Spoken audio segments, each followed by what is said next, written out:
18 বছর পরও একই দলে বিরাট কোহলির আইপিএল যাত্রা। ভাবুন তো, দিল্লির অরুণ জেটলি স্টেডিয়ামে যখন বিরাট কোহলি মাঠে নামবেন, প্যাভিলিয়নের সেই ড্রেসিং রুম দিয়ে যেটার গায়ে আজ তার নাম জ্বলজ্বল করছে, তখন মনে হবে, আহা, যদি গল্পটা একটু অন্যরকম হতো।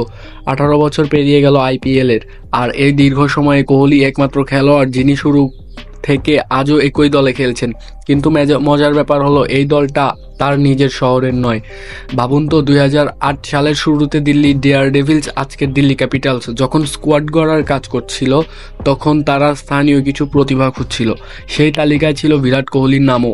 দিল্লির ছেলে, অনূর্ধ্ব-19 দলের অধিনায়ক, রঞ্জি ট্রফিতে অভিজ্ঞতা, সব মিলিয়ে একেবারে পারফেক্ট চয়েস ছিল।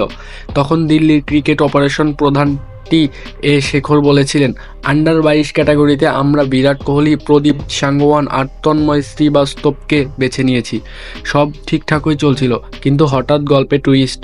মাত্র 1 মাসের মাথায় রয়্যাল চ্যালেঞ্জার্স ব্যাঙ্গালোর কোহলিকে সই করিয়ে নিল, আর বাকিটা তো ইতিহাস। আরসিবির হয়ে কোহলি এমন একটা অধ্যায় লিখলেন যেটা কেউ কল্পনাও করতে পারেনি।